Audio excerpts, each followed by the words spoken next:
رحم الله من قرأ الفاتح.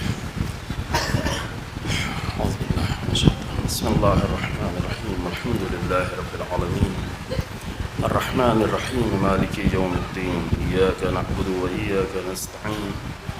اهدنا الصراط المستقيم صراط الذين أنعمت عليهم غير المغضوب عليهم ولا الضالين. صدق الله العلي العظيم. لا حول ولا قوة إلا بالله العلي العظيم. أعوذ بالله من الشيطان اللعين الرجيم. بسم الله الرحمن الرحيم. الحمد لله على ما عرفنا من نفسه وألهمنا من شكره وفتح لنا من أبواب العلم بربوبيته ودلنا عليه من الإخلاص له في توحيده وجنبنا من الإلحاد والشك في أمره. حمدا لا منتهى لحده ولا حساب لعدده ولا مبلغ لغايته ولا انقطاع لعمده. والصلاة والسلام والتحية والإكرام على خير خلقه وأشرف بريته وحامل وحيه ومبلغ رسالاته سيد المرسلين خاتم النبيين أبي القاسم محمد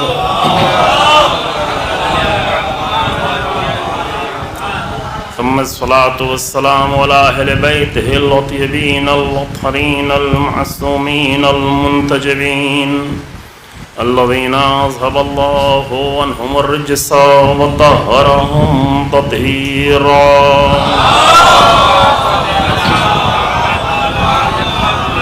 ولعنة الدائمة الباقية على أعدائهم أجمعين. أما بعد فقد قال الحسين بن علي عليهم الصلاة والسلام: ألا ترون إلى الحق لا يعمل به وإلى الباطل لا يتناهى ليرغب المؤمن في لقاء ربه. صلوات الله على محمد.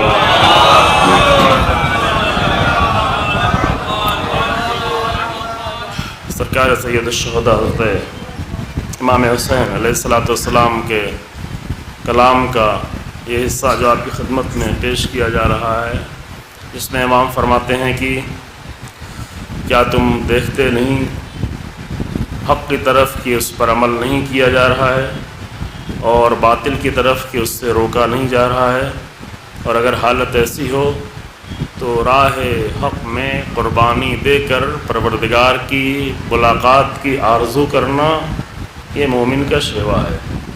مومن رغبت پیدا کر لیتا ہے اپنے رب سے ملاقات کی، اور یہی رغبت تھی ان حالات میں دور یزید میں کہ جہاں حق پامال ہو رہا تھا اور باطل سے روکا بھی نہیں جا رہا تھا، تو امام نے اپنے اور اپنے ساتھیوں کے ساتھ ایک ایسی مثال قائم کر دی کہ جس کے ذریعے سے ہمیشہ حق کو قائم کرنے کے لیے حسین ابن علی مددگار بن کر آئے۔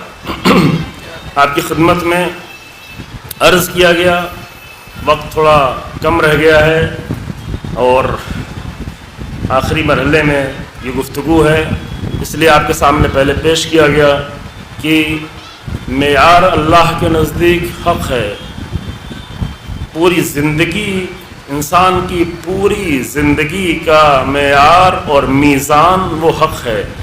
جس قدر انسان کی زندگی حق سے مماثلت کرتی چلی جائے گی، ملتی جائے گی، وہ اللہ کی بارگاہ میں قبول ہوتی چلی جائے گی، اور جس قدر حق سے ملتی نہیں ہوگی وہ قابل قبول نہیں ہوگی۔ اسی لیے فرمایا کہ انما یتقبل اللہ من المتقین، اللہ کتنا ہی اچھا عمل کر ڈالیں لیکن ہر ایک سے قبول ہی نہیں کرتا، صرف ان سے قبول کرتا ہے جو صاحبان تقویٰ ہیں، جنہوں نے حق کے معیاروں کو پہچانا ہوا ہے۔ اور یہ معیار حسین ابن علی سلام اللہ علیہ نے بھی عبید اللہ ابن حر جوفی کے لیے یہی معیار دیا تھا، کہا کہ ہمیں تمہاری تلوار تمہارے گھوڑے نہیں چاہیے ہیں، کیونکہ ہم گمراہوں کو اپنا قوت بازو بنا ہی نہیں سکتے۔ ما کنت متخذ المضلین عضدا، یہ قرآن کی آیت پڑھی تھی، یہی بتانے کے لیے کہ حق کے مددگار بھی وہی ہو سکتے ہیں جو صاحبان حق ہوں۔ حق کبھی باطل سے مدد نہیں لیتا، یہ بنیادی نقطہ ہے عزیزو۔ حق کبھی باطل کے دروازوں پر نہیں جاتا کہ حق کی مدد کرنے کے لیے تم آ جاؤ۔ حق ہمیشہ حق ہی سے مدد لیتا ہے، حق ہمیشہ حق کی کامیابی کے لیے حق ہی کو ذریعہ بناتا ہے، حق راستے ہی کا انتخاب کرتا ہے۔ اور کل ایک جملہ جو آپ کے سامنے عرض کیا کہ اگر حق و باطل کی جنگ میں لوگ خاموش بیٹھ جائیں تو یہ ان کی خاموشی در حقیقت باطل کی مدد ہوتی ہے۔ کیوں؟ اس کی وجہ بھی یہی ہے، اس لیے کہ باطل تو ہر راستے اپنا سکتا ہے، ہر فریب دے سکتا ہے، ہر دھوکہ دے سکتا ہے، ہر طریقوں کو اپنا سکتا ہے، لیکن حق صرف حق راستے کو اپنائے گا۔ اور چونکہ باطل ہر راستے کو اپنائے گا، لہذا اس کی کامیابی کے چانس یہاں پر بڑھتے چلے جائیں گے۔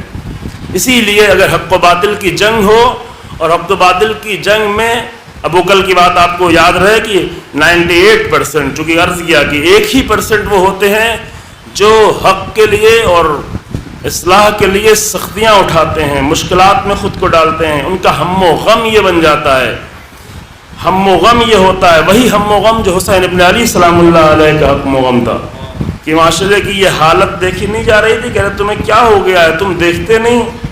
تو وہ بھی عام طور سے 1% ہوتے ہیں، اور وہ جو فساد پھیلا رہے ہوتے ہیں معاشرے میں وہ بھی 1% ہوتے ہیں، لیکن 98% لوگ ہوتے ہیں جو خاموش بیٹھے ہوتے ہیں۔ یہ بیچارے یہ سمجھ رہے ہوتے ہیں کہ میں تو خاموش بیٹھا ہوں، میں تو باطل کا ساتھ نہیں دے رہا ہوں، لیکن ان کی خاموشی ہی باطل کا ساتھ دینا ہے۔ کیوں؟ اس لیے کہ باطل بہرحال اپنے مقصد تک پہنچنے کے لیے ہزاروں راستے اپنائے گا، ہر طرح کا راستہ اپنائے گا، لیکن حق فقط حق ہی راستہ اپنا سکتا ہے۔ تو جو لوگ خاموش ہوں گے ان کی خاموشی، ان کا سکوت باطل کی مدد بنتی چلی جائے گی، چونکہ وہ سارے راستے اپنا کر آگے بڑھتا چلا جائے گا۔ اور تاریخ میں یہی ہوا عزیزو، ایسا کبھی نہیں ہوا کہ صاحبان حق کے مقابلے میں اہل باطل بہت مضبوط ہو گئے تھے، بلکہ مشکل صرف یہ تھی کہ خاموش لوگ بہت زیادہ ہو گئے تھے، اور ان کی خاموشی باطل کا ساتھ دیتی رہی۔ یہ تاریخ اس سے بھری پڑی ہے۔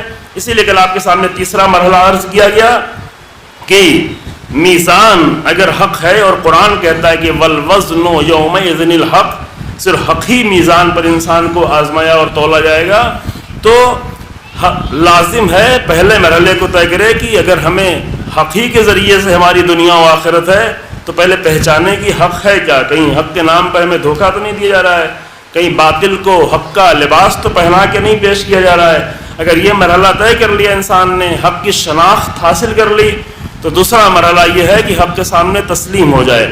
اگر حق کے سامنے تسلیم بھی ہو گیا ہے، یعنی حق کے سامنے سبمیشن ہو، حق کے سامنے سرنڈر ہو جائے، حق کے سامنے اپنے آپ کو پیش کر دے، اپنی تربیت اس طرح کرے کہ جب بھی کوئی حق آئے گا تو اس کے سامنے تسلیم ہو جائے گا، کیونکہ اگر تربیت نہیں ہے تو وقت پر نہیں ہو پائے گا۔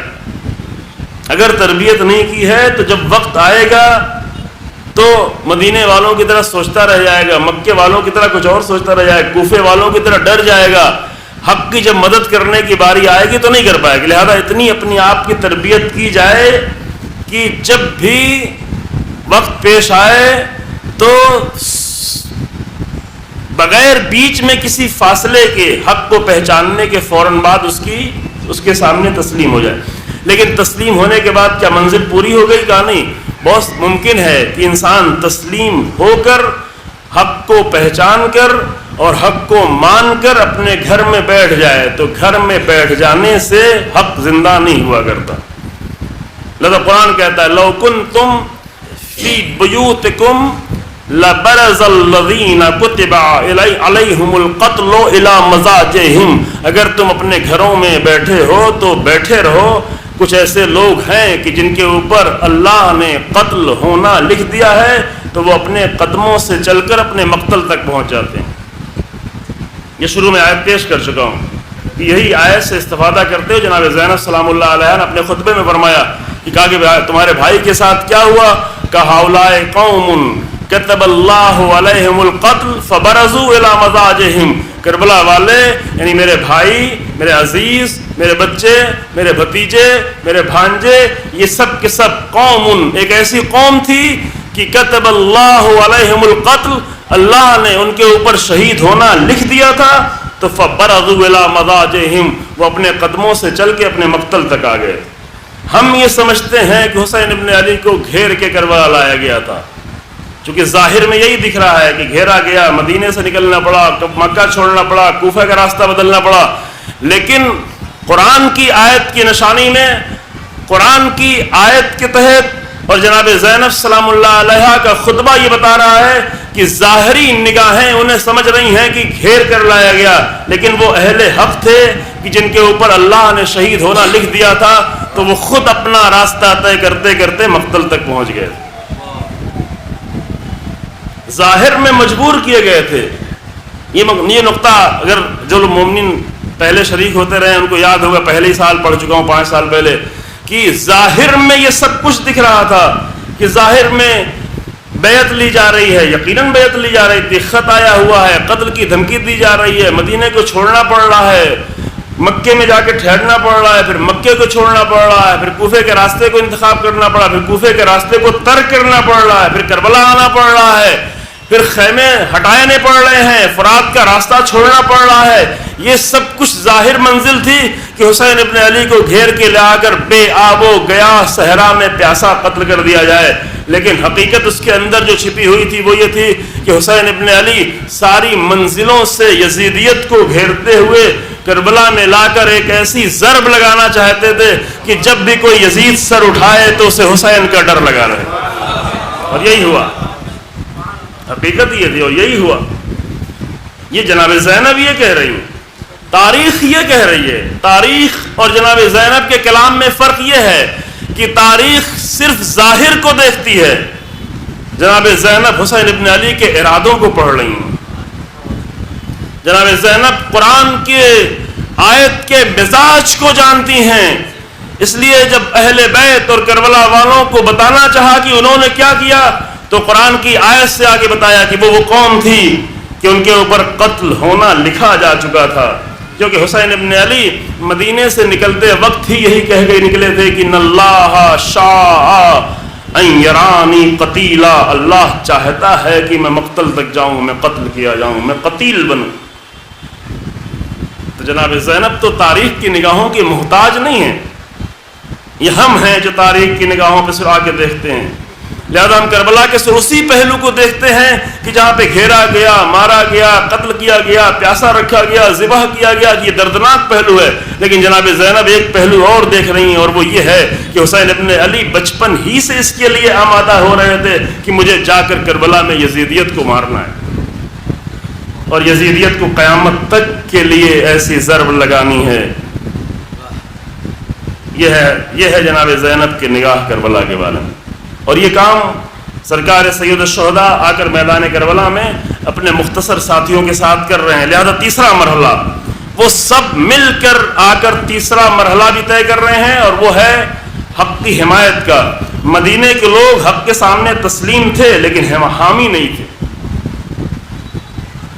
یہ فرق دیکھیں، مدینے کے لوگ اچھے لوگ تھے، عبادت کرنے والے لوگ تھے، بھلے لوگ تھے، حق کو پہچانتے بھی تھے، حق کے سامنے تسلیم بھی تھے، لیکن حق کی حمایت کرنے کے لیے نہیں نکلے، حق کے حامی نہیں.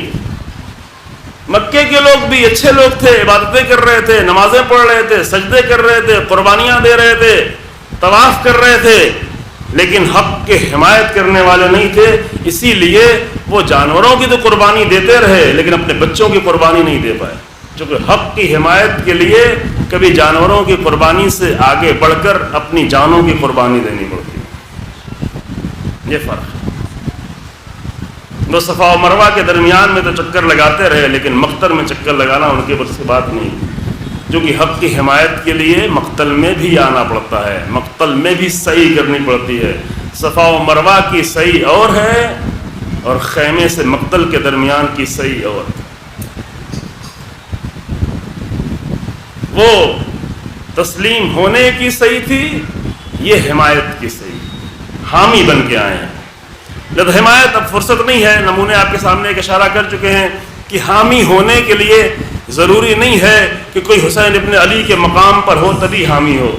آپ کہیں کہ کوئی حبیب ابن مظاہر ہو تو وہی حمایت کرے گا، مسلم ابن اوسجہ جیسے مقام پہ ہو تبھی حمایت کرے. قرآن تو کہتا ہے کہ ایک بہت ہی معمولی سا انسان،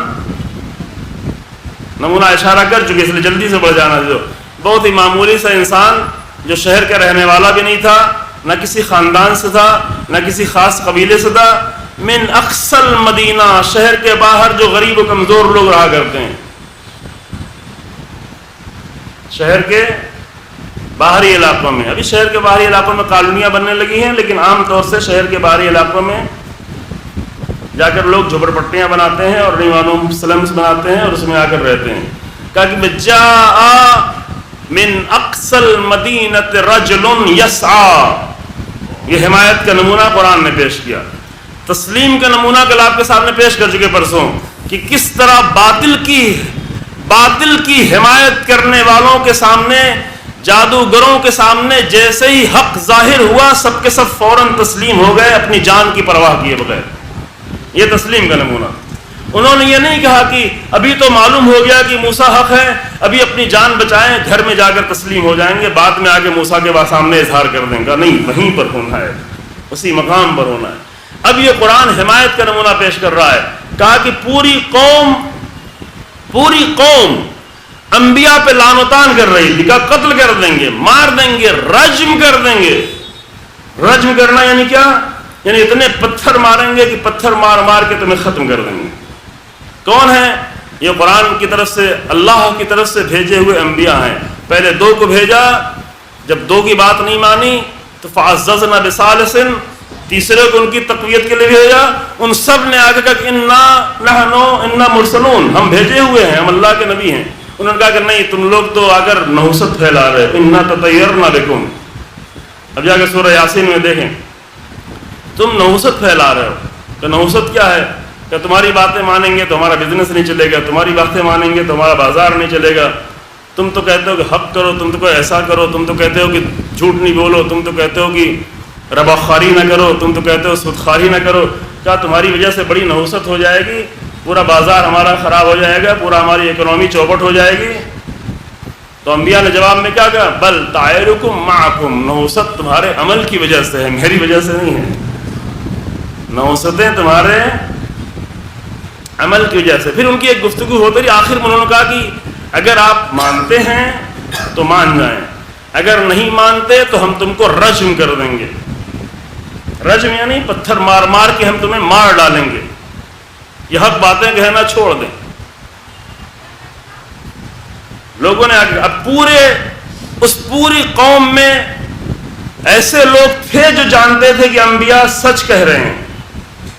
سب تو ایک جیسے نہیں تھے، لیکن کسی میں جرات نہیں ہو رہی تھی کہ ان سب کے درمیان میں اٹھ کے کہے کہ بھائی یہ نبیوں کی بات سنو، یہ تو اچھے لوگ ہیں، ان کی بات کیوں نہیں مانتے. جب پورے شہر میں کوئی بھی نہیں اٹھا تب قرآن نمونہ پیش کرتا ہے وَجَاءَ مِنْ أَقْصَى الْمَدِينَةِ رَجُلٌ، شہر کے باہری دور دراز کے علاقے سے ایک مرد آیا. مرد جو قرآن کی تعبیر ہے، قرآن نے کچھ لوگوں کو مرد کہا ہے، سب کو مرد نہیں کہا ہے. مرد کی شکلیں سب کی ہیں، لیکن مرد، حتیٰ سب مومنوں کو بھی قرآن نے مرد نہیں کہا ہے. اللہ اکبر. سب مومنوں کو بھی اچھے لوگ ہیں لیکن سب مرد نہیں ہیں. یہ بات تھوڑا عجیب ہو گئی نا. ایک آیت ہے جو حسین ابن علی سلام اللہ علیہ نے جناب مسلم ابن اوسجہ کی شہادت کے لمحے میں آپ کے سرانے جا کے پڑھی. وہ آیت یہ ہے وَمِنَ الْمُؤْمِنِينَ رِجَالٌ صَدَقُوا مَا عَاهَدُوا اللَّهَ عَلَيْهِ، مومنوں میں کچھ مرد ایسے ہیں. من المومنین، مومنوں میں، مومن بہت سارے ہیں لیکن مومنوں میں، من المومنین رجال، مومنوں میں کچھ ایسے مرد ہیں کہ صدقوا ما عاهد اللہ علیہ، جنہوں نے اپنے اس وعدے کو پورا کر دیا جو اللہ سے کیا ہوا تھا. وَمِنْهُمْ مَنْ قَضَى نَحْبَهُ وَمِنْهُمْ مَنْ يَنْتَظِرُ، وعدہ پورا کرتے کرتے کچھ لوگ اپنی جان دے بیٹھے ہیں مسلم ابن اوسجہ کی طرح سے. وَمِنْهُمْ مَنْ يَنْتَظِرُ، اور کچھ لوگ وہ ہیں جو انتظار میں ہیں کہ راہ حق میں قربانی دی جائے. یہ مقتل میں حسین ابن علی آیت پڑھ رہے ہیں کہ ہیں تو مومن بہت سارے، لیکن یہ مرد ہیں جو کربلا میں آئے ہیں، حمایت وہی کر سکتا ہے حق کی مومنوں کے درمیان میں جو قرآنی مرد ہو۔ قرآنی مرد ہونے کے لیے ضروری نہیں ہے کہ داڑھی ہو اس کے، نہ، قرآنی اس مرد کی تعبیر میں خواتین میں شامل ہو سکتی ہیں۔ یعنی جب بھی حق و باطل کا مارکا چھڑے اور بہت سارے لوگ خاموش بیٹھے ہوئے ہو، تو اگر خاتون بھی آگے بڑھ کے کہہ رہی تو قرآن کی نگاہ میں وہ بھی مرد ہے۔ یعنی اگر آسیہ سامنے آ رہی ہے تو قرآن کہتا ہے کہ پورے فرعونی بازار کے درمیان میں ایک خاتون نکلی تھی جس کو نمونہ بنا دیا ہم نے، مردوں کے لیے نمونہ بنا دیا۔ لیکن کچھ لوگ ممکن ایسے ہوں کہ جو بہت مردوں والی شکل رکھتے ہوں، لیکن امیر المومنین جیسا انسان انہیں مخاطب کر کے کہے یا اشباہ الرجال ولا رجالا، اے مردوں جیسی شکل رکھنے والے مگر مرد نہیں ہو۔ اللہ اکبر، یا اشباہ الرجال، ابھی جا کے نہج البلاغہ میں پڑھیں، یا اشباہ الرجال، اے مردوں کی شبیہ ہو، ولا رجالا، لیکن تم مرد نہیں ہو۔ کیوں؟ اس لیے کہ تم جانتے ہو کہ علی بن ابی طالب حق ہیں، تم تسلیم بھی ہو گئے کہ علی بن ابی طالب حق ہیں، لیکن جب علی بن ابی طالب کہتے ہیں کہ میری حمایت کے لیے نکلو تو کہتے ہو ابھی ٹھنڈک بہت زیادہ ہے، ابھی گرمی بہت زیادہ ہے۔ اگر تم ٹھنڈک اور گرمی سے ڈرو گے تو تلواروں سے کتنا زیادہ ڈرو گے۔ یہ ہے پہچان، یہ قرآنی پہچان ہے اور یہ امیر المومنین کے کلام کی پہچان ہے۔ لہذا معمولی سا انسان، قرآن نے نام بھی نہیں لیا، بعد میں آ کے لوگوں نے تاریخ میں نام لکھا کہ اس کا نام حبیب نجار تھا۔ جو بھی نہ رہا ہو نام سے کچھ لینا دینا نہیں ہے۔ اگر نام لانا ضروری ہوتا تو قرآن خود ہی لا دیتا۔ مسئلہ نام کا نہیں ہے، مسئلہ اس کردار کا ہے جو ایک معمولی انسان نے آ کے ادا کر دیا، اور وہ کردار اللہ کو اتنا زیادہ پسند آیا کہ پورے قرآن میں جو قلب قرآن سورہ یاسین ہے اس میں لا کے اس کو رکھا۔ قلب قرآن سورہ یاسین۔ یہ شخص آ گیا، دور سے آیا، کوئی بہانہ نہیں بنایا، بالکل حبیب نے مظاہر کی طرح سے، دور سے، بالکل مسلم ابن اوسجا کی طرح سے۔ یہ نہیں کہ ساتھ میں حسین ابن علی کیا ہے، نہ، دور سے آیا۔ اب وہ تو اسی شہر کے دور سے آیا تھا، حبیب نے مظاہر 80 کلومیٹر کا فاصلہ طے کر کے کربلا آ گئے۔ کیوں آئے؟ کہا ہم حق کے سامنے صرف تسلیم نہیں ہیں بلکہ حق کی حمایت کرنا بھی جانتے ہیں، ہم حق کے حامی بھی ہیں، حمایت کی۔ اب وہ حمایت کا نتیجہ کیا ہوگا؟ حمایت کیوں نہیں کرتے؟ دیکھیں نتیجہ چونکہ یہاں بتایا گیا اسی لیے حمایت نہیں کرتے۔ نتیجہ یہ ہوا کہ پہلے اس نے آ کے سمجھایا کہ یہ مرسلین ہیں، یہ مہتدون ہیں، یہ ہدایت یافتہ لوگ ہیں، یہ تو کوئی اجر بھی نہیں مانگتے۔ معیار اس نے بتائے، ایک تو یہ اللہ کی طرف سے ہے لہذا ان کی بات مان لو، دوسری یہ کہ ہدایت یافتہ ہے اس لیے ان کی بات مان لو، تیسرے یہ کہ اپنی بات کا یہ اجر بھی نہیں مانگتے تو مان لو ان کی بات۔ جو اجر نہیں مانتا وہ تمہیں دھوکہ تو نہیں دے گا، دھوکہ وہ دے گا جو اجر چاہے۔ یہ معیار ہے قرآن کا، دھوکہ وہ دے گا جو لفافے چاہے، دھوکہ وہ دے گا جو اجر چاہے، دھوکہ وہ دے گا جو عوض چاہے۔ لیکن جو اجر من لا یسألکم علیہ اجرا، جو تم سے کوئی اجر نہیں مانگتا اس کی بات کیوں نہیں مانتے؟ کیونکہ وہ تو جھوٹ نہیں بولے گا، وہ کس کے لیے جھوٹ بولے؟ جھوٹ وہ بولے گا جو اس کو اجر چاہیے، دھوکہ وہ دے گا جس کو اجر چاہیے، اس کو تو کچھ نہیں چاہیے۔ تو یہ خود ایک معیار ہے، کہا اس کی بات مان لو۔ 3 معیار بتانے کے بعد پھر بھی لوگوں نے بات نہیں مانی۔ یہ صرف 2500 سال پرانا قصہ نہیں ہے، یہ قصہ جاری ہے عزیزو، یہ سلسلہ جاری ہے کہ ان معیاروں کے بعد بھی اگر یہ بات نہ مانی جائے تو آج بھی قرآن کہتا ہے کہ کوئی ہوگا جو اقصی مدینہ آئے گا، لیکن جو ڈرے ہوئے لوگ ہیں وہ نہیں مانیں گے۔ ڈرے ہوئے لوگ جا کے گھر میں بیٹھیں گے، پھر قرآن کہے کہ تم بیٹھے رہو، تمہاری ہمیں ضرورت بھی نہیں ہے۔ عجیب ہے قرآن کا لہجہ ہے، لو کنتم فی بیوتکم، ٹھیک ہے تم گھروں میں بیٹھے رہو، لبرز الذین کتب علیہم القتل، ہیں کچھ لوگ جو مقتل میں جانے والے ہیں تو وہ جا کے رہیں گے، لیکن تم بیٹھو۔ تو یہ شخص آ گیا، اس نے اظہار بھی کر دیا، معیار بھی بتا دیا، فقط آ کے نعرے نہیں لگائے، معیار بتایا کہ ان معیاروں کی بنیاد پر اس حق کی حمایت کرو۔ نتیجہ کیا ہوگا؟ نتیجہ یہ ہوگا کہ جب لوگ حق کے اور باطل کے تماشائی ہوں تو وہاں پھر کسی میں جرأت پیدا نہیں ہوتی. وہ بیچارہ جو ایک آیا تھا اس کے ساتھ کیا کیا؟ اب وہ جو کچھ کیا وہ قرآن میں نہیں لکھا، اس کے بعد والا مرحلہ لکھا. قیل ادخل الجنۃ قال یا لیت قومی یعلمون. قرآن نے کہا کہ جنت میں داخل ہو جاؤ. یعنی کیا؟ یعنی وہیں پر اس حامی کو قتل کر دیا. اللہ اکبر. قیل ادخل الجنۃ. سورہ یاسین میں جا کے پورا واقعہ پڑھیے گا. بیچ کا ماجرا قرآن نے ہٹا دیا، چونکہ قرآن تاریخ نہیں بیان کرنا چاہتا، قرآن قصہ نہیں بیان کر رہا ہے، قرآن وہ بتانا چاہ رہا ہے کہ جس سے ہمیں معیار ہمارے ہاتھوں میں آ جائے. کہا کہ جنت میں داخل ہو جاؤ. کون جنت میں داخل ہوتا ہے؟ ایک بہت معمولی سے انسان تھا، پتہ نہیں ایمان بھی تھا اس کے پاس کہ نہیں، دین بھی تھا اس کے پاس کہ نہیں، لیکن یہاں پہ آیا تھا حق کی حمایت کے لیے اور ایمان لا کے. کہا کہ ہم تو ایمان لاتے ہیں. وہیں آ کے کہا، پہلے سے نہیں کچھ معلوم تھا، وہیں آ کے کہا کہ نہیں، یہ انبیاء سچے ہیں کیونکہ یہ اللہ کی طرف سے ہیں، کیونکہ یہ اجر بھی نہیں مانگتے، کیونکہ ہدایت یافتہ بھی ہیں، لہذا ہم ان پر ایمان لاتے ہیں. وہیں پر ایمان لایا اور وہیں پر ایمان لانے کے بعد انبیاء کی حمایت کی. وہیں پہ سب نے مل کے اسے قتل کر دیا.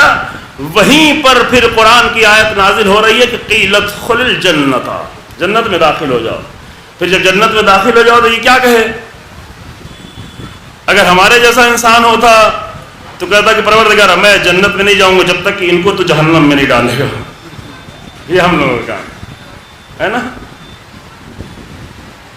بعض لوگوں کو اپنا جنت میں جانا اتنا اچھا نہیں لگتا جتنا دوسروں کو جہنم میں بھیجنا اچھا لگتا ہے. پھر جہنم ہی میں بھیج رہے ہیں، ممبروں سے جہنم میں بھیج رہے ہیں، آپس میں بھی جہنم میں بھیج رہے ہیں، سب کو، دوسروں کو جہنم میں بھیجتے بھیجتے اپنوں کو بھی جہنم میں بھیجنے لگے. لیکن اس نے یہ نہیں کہا. اللہ اکبر. یہ ہے بلندی انسان کی سوچ کی. تب معمولی انسان بھی بڑا انسان بن جاتا ہے. جب کہا کہ جنت میں داخل ہو جاؤ تو کہا یا لیت قومی یعلمون، اے کاش کی میری قوم جانتی. حسرت کی. یا لیت قومی یعلمون، اے کاش کی میری قوم جانتی. بما غفر لی ربی، کہ ہم جیسے گنہگار انسانوں کو اللہ نے حق کی حمایت کے نتیجے میں کیسے معاف کر دیا. اگر جانتی تو اپنی جان دینے سے نہیں گھبراتی. جان دینے سے کون گھبراتا ہے؟ حمایت کون نہیں کرتا؟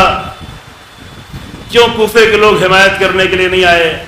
کیوں شخص ابن ربیع حمایت کرنے کے لیے نہیں آئے جبکہ جانتا تھا، باغ میں چھپا ہوا تھا، آنا بھی نہیں چاہتا تھا، عمر سعد کا ساتھ بھی نہیں دینا چاہتا تھا؟ لیکن کیوں حسین ابن علی کی حمایت کے پھر مجبور کر کے لایا گیا، پکڑ کے لایا گیا؟ لیکن کیوں وہ اس لشکر سے نکل کے ہر کی طریقے سے اس لشکر میں نہیں آ گیا جبکہ سب کچھ جانتا تھا؟ کہا کہ آئے گا تو مار دیا جائے گا. اور بہت سارے لوگ اسی لیے صرف خاموش بیٹھے رہتے ہیں کہ اگر ہم بولیں گے تو کچھ برا کہہ دیا جائے گا، کچھ کہہ دیا جائے گا، کچھ توہین کر دی جائے گی، کچھ مذاق اڑا دیا جائے گا، کہیں کچھ کٹ جائے گا، کہیں رزق بڑھ جائے گا، کہیں کچھ اور ہو جائے گا. لیکن یہ انسان جانتا تھا اس پورے شہر کے درمیان میں اگر میں باہر کا ایک معمولی انسان گیا اور جا کے وہاں نبیوں کی حمایت کی تو حتماً ہمیں مار دیا جائے گا. تو مار دیا جائے. حق کی راہ میں مار دیے جانے کی لذت وہ جانتے ہیں جو حق کی راہ میں حمایت کر چکے ہیں. وہ حبیب جانتے ہیں، وہ مسلم ابن اوسجہ جانتے ہیں. مسلم ابن اوسجہ تو خضاب خرید رہے تھے داڑھی رگڑنے کے لیے. جب اس حبیب نے کہا کہ مسلم معلوم ہے کیا ہے؟ کہا کیا ہے؟ کہا حسین ابن علی کے لیے لشکر بھیجا جا رہا ہے. تو کہا یہ خضاب کو پھینکو، ہم بھی چلتے ہیں، اب کی داڑھی خون سے رنگین ہوگی. جو حق کی حمایت کا مرحلہ آ گیا ہے. تسلیم تو پہلے ہی سے تھے لیکن اب یہ داڑھی خون سے رنگین ہوگی. یا لیت قومی یعلمون بما غفر لی ربی وجعلنی من المکرمین. اللہ اکبر. اللہ نے صرف مجھے معاف نہیں کر دیا بلکہ وجعلنی من المکرمین، اللہ نے اپنے با کرامت بندوں کے درمیان میں مجھے جگہ دی. صرف جنت نہیں دی، جنت کے بہت سارے درجات ہیں. جنت میں بہت سارے بیوقوف لوگ بھی چلے جائیں گے جو بیچارے سیدھے سادے لوگ ہیں، کسی کو نقصان نہیں پہنچاتے، کسی کو تکلیف نہیں پہنچاتے، کھا رہے ہیں کما رہے ہیں، وہ بھی جائیں گے. لیکن وہ مکرمین میں نہیں ہوں گے، صاحبان کرامت لوگوں کے درمیان میں نہیں ہوں گے. جنت میں ایک جگہ ان کو بھی مل جائے گی، لوگ کھاؤ پیو رہو مزے کرو. ہاں لیکن یہ معمولی انسان کہہ رہا ہے کہ وَجَعَلْنِي مِنَ الْمُكْرَمِينَ، جو مکرمین کی فہرست ہے، جو انبیاء کی فہرست ہے، ایک معمولی انسان کو حق کی حمایت کی وجہ سے اللہ نے آ کر اس صف میں کھڑا کر دیا۔ اے کاش کی میری قوم، یہ آیت ہے قرآن کی، یہ قصہ کہانی نہیں ہے کہ آپ کہیں کہ چلو دیکھیں پتہ نہیں صحیح ہے کہ نہیں صحیح ہے، یہ آیت ہے، یہ قلب قرآن کی آیت ہے، یہ سورہ یاسین کی آیت ہے کہ کاش کی میری قوم جانتی کہ حق کی حمایت کے نتیجے میں اللہ نے ہمیں مکرمین میں قرار دیا، انبیاء کی فہرست میں قرار دیا۔ بس تمام مرحلہ، یہ مرحلہ ختم حمایت کا۔ حمایت کے بعد ایک مرحلہ اور آتا ہے جو حمایت سے ملتا جلتا ہے لیکن تھوڑا آگے کا مرحلہ ہے، اسے صرف خالی نام لے کے آگے بڑھتے ہیں چونکہ بہت زیادہ فرق نہیں ہے۔ وہ کیا ہے؟ وہ ہے حق کا دفاع کرنا۔ کبھی کبھی لوگ زبان سے حمایت کر دیتے ہیں، حمایت کرتے ہیں، لکھتے ہیں، کالمز لکھتے ہیں حق کے بارے میں، کتابیں لکھتے ہیں حق کے بارے میں، تحریریں لکھتے ہیں حق کے بارے میں، لیکن جب کہتا ہے کہ آؤ حق کی دفاع کرو، آؤ حق کا دفاع کرو، تو وہاں پر حدیث سنانا شروع کرتے ہیں کہ علماء کی روشنائی شہیدوں کے خون سے زیادہ بہتر ہے، لہذا مجھے لکھنے دو، مجھے جاننے کی ضرورت، میں آپ لوگوں کو نہیں کہہ رہا ہوں، اپنے ہی کہہ رہے۔ یہ کیا ہوا کہ حق کے حامی تو ہیں، حق کے بارے میں لکھتے بھی ہیں، حق کے بارے میں بولتے بھی ہیں، لیکن جب حق کا دفاع کرنے کی باری آتی ہے تو وہاں پہ گھبرا کر بیٹھ جاتے ہیں، وہاں پہ بہانے ڈھونڈنا شروع کرتے ہیں۔ یعنی حامی حق ہیں لیکن ناصر حق نہیں ہیں، دو چیزیں الگ ہیں۔ یہ کلمات صرف کلمات نہیں عزیزو، حق کے حامی ہیں، اپنے شہر میں، اپنے گھر میں، اپنے لوگوں کے درمیان میں، اچھے ماحول میں، اچھے حالات میں حق کے حامی ہیں لیکن حق کے مدافع نہیں ہیں، حق کے ناصر نہیں ہیں۔ یہ بالا ترین مرحلہ تھا جو کربلا والوں نے آ کر طے کیا۔ وہ صرف حق کو پہچانتے نہیں تھے، وہ صرف حق کے سامنے تسلیم نہیں تھے، وہ صرف حق کے حامی نہیں تھے، بلکہ وہ حق کے مدافع بھی تھے، حق کے ناصر بھی تھے۔ حل من ناصر ینصرنا، وہ حق کے مددگار تھے، حق کی نصرت کرنے والے تھے۔ جب حق کی حمایت کی بہت سارے بزرگوں کی بات کر رہے ہیں تاکہ ہم حوزے کے پڑھنے والے لوگ، ہم کتابیں لکھنے والے لوگ، امام خمینی نے کیا شروع کر دیا ہے، مصیبت میں ڈال دیا ہے کہ عالم اسلام رسوا ہو رہا ہے، عالم اسلام ذلیل ہو رہا ہے، تم کب تک حوزے میں بیٹھے رہو گے؟ فریاد بلند کی، اے نجف کے حوزے، اے قم کے حوزے، اے بغداد، اے تہران، اے مصر، تم کیا کر رہے ہو؟ عالم اسلام ذلت کا شکار ہے، رسوا کیا جائے عالم اسلام کو۔ اتنی بڑی حکومتیں ہونے کے باوجود، اتنی بڑی تعداد ہونے کے باوجود، اتنے زیادہ ریسورسز ہونے کے باوجود پوری دنیا کے چوراہے پر عالم اسلام کو رکھا گیا۔ چوراہا یعنی عالم اسلامی ممالک جو ہے، مڈل ایسٹ جو پوری دنیا کا چوراہا ہے، مرکز ہے۔ یہ سب کچھ ہونے کے باوجود عالم اسلام کو اتنی ذلتوں کا جو سامنا کرنا پڑ رہا ہے، تو اٹھو، راہ حسین ابن علی فقط فرش عزا پر بیان کرنے کے لیے نہیں ہے، راہ حسین ابن علی مقتل میں آنے کے لیے، چلنے کے لیے ہے۔ اب تم اٹھو، تو کہا کہ یہ تو مشکل میں ڈال دیں۔ جیسے وہاں پہ لوگوں نے کہا تھا کہ یہ انبیاء انہوں نے آ کے مجھے مشکل میں ڈال دیا۔ رسول اللہ کو بھی کہتے تھے کہ مکے میں کعبے کا بڑا فائدہ ہو رہا تھا، اچھا خاصا بزنس چل رہا تھا، یہ رسول اللہ نے آ کے مشکل میں ڈال دیا۔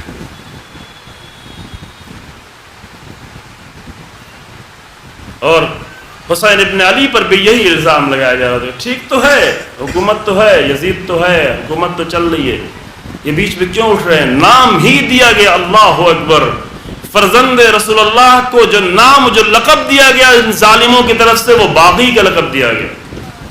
اسی لیے مجبوراً حسین ابن علی کو لکھ کے جانا پڑا کہ انی لم اخرج اشرن ولا بطرن ولا مفسدن ولا ظالما، میں اختلاف پیدا کرنے کے لیے، ہرج و مرج پیدا کرنے کے لیے، فساد کے لیے نہیں نکلا ہوں، میں تو نانا کی امت کی اصلاح کرنے کے لیے نکلا ہوں۔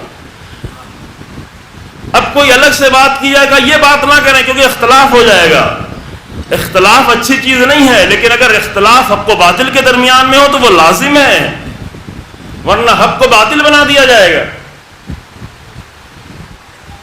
یہ لوگ جا کے رسول اللہ سے کہتے کیوں آپ بول رہے ہیں، ٹھیک ٹھاک تو قوم چل رہی ہے۔ یہی لوگ جا کے امام حسین پہ اعتراض کر رہے تھے، کیا ضرورت ہے، ٹھیک ٹھاک تو ہیں لوگ، نمازیں پڑھ رہے ہیں، روزے رکھ رہے ہیں، حج کر رہے ہیں، تجارت کر رہے ہیں، سامان آ رہا ہے جا رہا ہے، پورا عالم اسلام چل رہا ہے۔ یہ حسین ابن علی کی مشکل کیا ہے؟ حسین ابن علی کی مشکل یہ ہے کہ فرمایا الا ترون الی الحق لا یعملوا بہ، سب کچھ تو ہے لیکن حق پر عمل نہیں ہو رہا ہے۔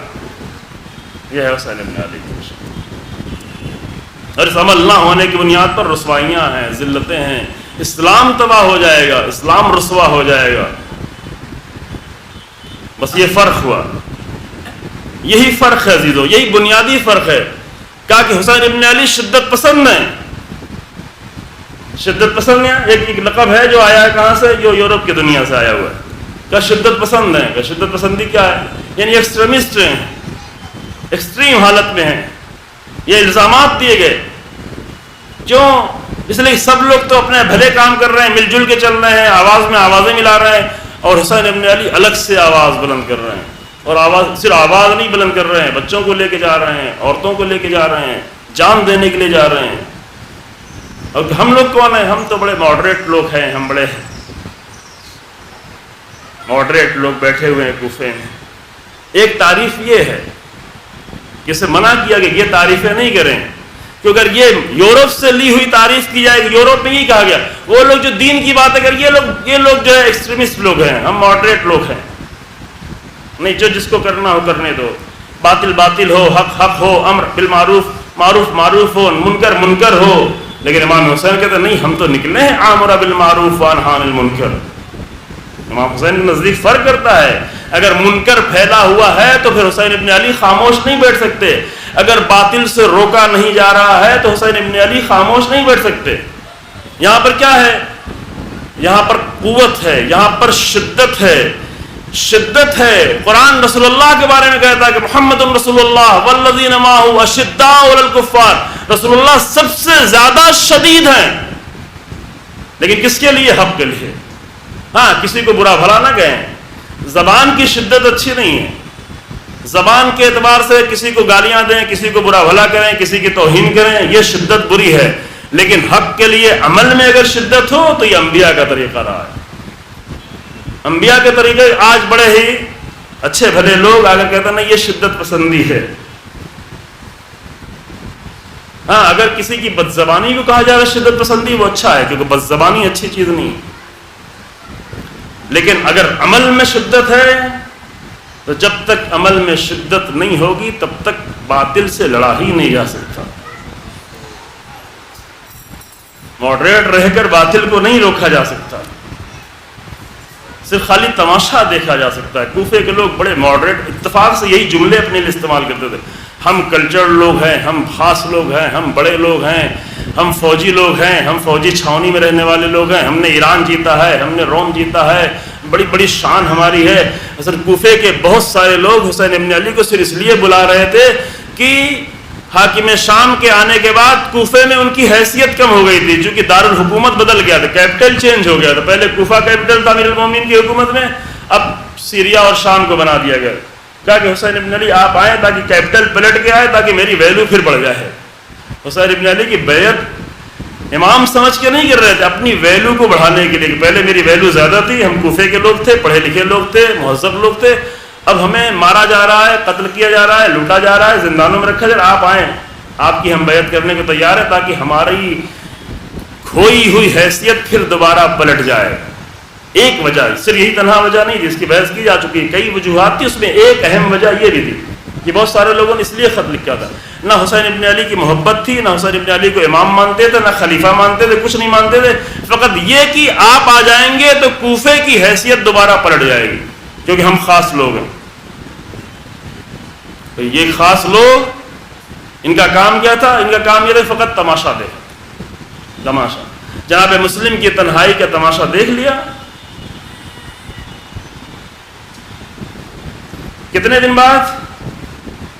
8 ذی الحجہ کو جناب مسلم کو تنہا کیا، جناب مسلم کی تنہائی کو دیکھا، جناب مسلم کی تنہائی کا تماشا دیکھا۔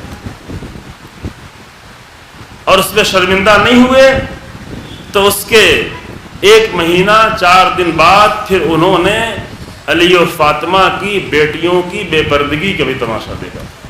کیونکہ نتیجہ یہ ہوتا ہے اگر پہلے چھوٹا سا تماشا دیکھیں گے تو بعد میں بڑے تماشے کے لیے تیار ہو جائیں گے. اگر پہلے چھوٹی سی حق کی پامالی پر خاموش بیٹھیں گے تو بعد میں بڑی حق کی پامالی کے لیے بھی تیار ہو جائیں گے. قانون یہی ہے، قانون یہ ہے. زیادہ پہلے اور بھی اس کے پہلے بھی تماشے دیکھ چکے تھے. انہوں نے امام حسن اسلام کی تنہائی کے تماشا پہلے دیکھا تھا. زخمی کر دیا گیا امام حسن اسلام کو جو وقت کا خلیفہ تھا. امیر المومنین کے بعد مسلم خلیفہ زخمی کر دیا گیا. انہوں نے پہلے امام حسن کی تنہائی کا تماشا دیکھا، پھر امام حسین اسلام نے جناب مسلم کو بھیجا. ان کی حمایت کے لیے آئے، ان کی بیعت کے لیے آئے. لیکن بیعت کس لیے؟ اس لیے نہیں کہ امام کا نمائندہ ہے، اس لیے کہ شاید کوفے کی حیثیت دوبارہ پلٹ جائے اس لیے. لیکن پھر انہوں نے کہا نہیں، کوفے کی حیثیت کو پلٹانے میں مجھے ممکن ہے قربانی دینی پڑے. تو کہا کہ نہیں، مجھے قربانی نہیں دے سکتا. بیعت کرنے کے بعد بھی چھوڑ دیا، اور اس قدر چھوڑ دیا، اللہ اکبر، اس قدر چھوڑ دیا کہ حسین ابن علی کا نمائندہ کوفے کی گلیوں میں بالکل تنہا چلا، بالکل اکیلا. حق اتنا اکیلا. ہم جناب عرض کیا جا چکا، ہم جناب مسلم کے گلے، سر و گردن کی جدائی پہ روتے ہیں، لیکن حسین ابن علی اس بات پہ روتے تھے کہ حق کے نمائندے کو اکیلا کیوں کر دیا گیا، اکیلا کیوں، تنہا کیوں. اور جنہوں نے 1 مہینہ 4 دن پہلے جناب مسلم کی تنہائی کا تماشا دیکھا، نگاہوں کے سامنے دیکھا، لشکر آ رہا ہے، 500 کا لشکر آیا، پھر آیا. ایک انسان سے لڑنے کے لیے وہ لڑتا رہا، زخم کھاتا رہا، زخمی ہوتا رہا. یہ سب کچھ وہ دیکھتے رہے، انہی گلیوں میں دیکھتے رہے، انہی گھروں میں دیکھتے رہے. جب یہ سارا تماشا دیکھ چکے تو پھر اور آگے بڑھ کے انہوں نے یہ بھی دیکھا کہ اسی کے پیروں میں رسی باندھ کر گلیوں میں پھرایا جا رہا ہے. چونکہ تماشا دیکھنے کی عادت ہو چکی تھی، خاموش لوگوں کو تماشا دیکھنے کی عادت ہو چکی تھی، اور ہمیشہ خاموش لوگ تماشا دیکھتے رہیں گے. وہ دین کا مذاق اڑتا رہے گا، دیکھتے رہیں گے. دین کی توہین ہوتی رہے گی، دیکھتے رہیں گے. ممبروں پہ آ کر دین کا مذاق اڑایا جائے گا، دیکھتے رہیں گے. کیوں؟ اس لیے کہ تماشا دیکھنے کی عادت ہو چکی ہے. اور جب یہ عادت ہو گئی ہے تو پھر منزل اور آگے بڑھ گئی. 12 محرم کو، میں آ رہا ہوں واپس پلٹ کے مسائل میں، 12 محرم کو علی و فاطمہ کی بیٹیاں بے کجاوا اونٹوں پہ سوار کر کے لائی جا رہی ہیں، اور لوگ 2 رویا قطاروں میں کھڑے ہوئے ہیں، دیکھ رہے ہیں. یہاں تک کہ جناب ام کلثوم کو فریاد بلند کرنی پڑی کہ یا اہل الکوفہ غضوا ابصارکم، کم سے کم اپنی نگاہیں تو بند کر لو، اپنی آنکھیں تو بند کر لو. اما تستحیون، کیا تمہیں شرم نہیں آتی کہ ان تنظروا الی بنات رسول اللہ وہن حواسر، کہ تم آنکھیں کھول کھول کے رسول اللہ کی بیٹیوں کو دیکھ رہے ہو جبکہ ان کے چہرے کھلے ہوئے ہیں.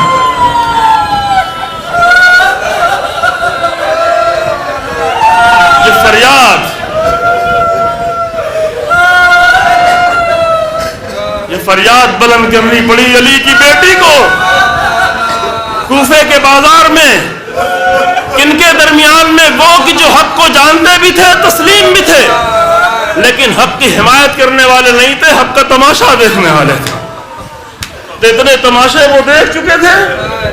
آج علی کی بیٹی فریاد بلند کر رہی ہے، کیونکہ علی کی بیٹی تو کربلا میں کچھ اور دیکھ کے آئی. زینب کربلا میں کچھ اور دیکھ کے آئی. زینب بنت علی نے دیکھا ہے صبح عاشور سے لے کر عصر عاشور تک میرا بھیا کتنے لاشیں اٹھا اٹھا کے لاتا رہا، صرف اس لیے کہ یہ خاموش تماشائی کوفے میں رہے، اور میرا اکیلا حسین لاش پہ لاش اٹھاتا رہا. رسول اللہ کا نواسا لاشوں پہ لاشیں اٹھاتا رہا، اور آخر میں اتنا تنہا ہو گیا کہ کہا آؤ بچوں، آؤ علی اکبر کے لاشیں اٹھانے میں مدد کرو. اور آخر میں